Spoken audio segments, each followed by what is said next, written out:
Welcome back, everybody. Today I'm going to teach you how to delete records in Airtable. Whether you're cleaning up outdated information or removing duplicate entries, knowing how to efficiently delete records will help you maintain an organized and clutter-free database. Let's walk through the different methods you can use. First, head over to airtable.com and log into your account using your credentials.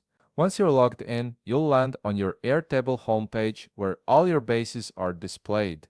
From here, simply click on the base or workspace that contains the data you want to edit. This will open up your selected base and show you all the tables and records inside. Now, let's explore the different ways you can delete records in Airtable. The first method is the quickest. If you're dealing with a single record, simply select any data row or record that you want to remove, then right-click on it. A context menu will appear with several options. From this menu, click on Delete Record. Airtable will then show you a confirmation dialog to make sure you really want to proceed with the deletion. Go ahead and click Delete Record again to confirm. This safety step prevents you from accidentally removing important information. The second option gives you a more detailed view before deleting.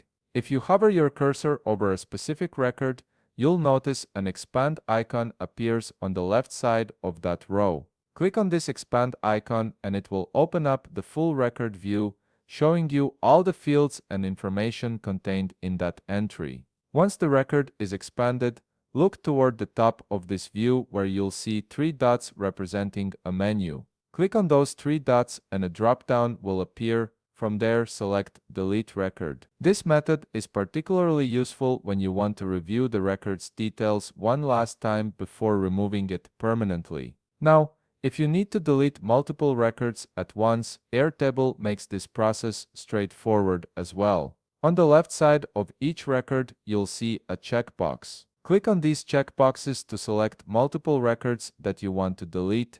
You can select as many as you need, whether it's 2, 10, or even more. Once you've selected all the records you want to remove, right-click on any of the selected rows from the menu that appears. Click on Delete All Selected Records. A confirmation dialog will pop up asking you to verify this action. Simply click Delete Records to finalize the deletion. This bulk deletion method is incredibly efficient when you're doing larger cleanup tasks or removing outdated entries in batches. And there you have it, 3 different ways to delete records in Airtable depending on your specific needs. Whether you're removing single entries or cleaning up multiple records at once, you now have the tools to keep your database organized. If you found this video helpful, please leave a like, subscribe, and see you in the next video.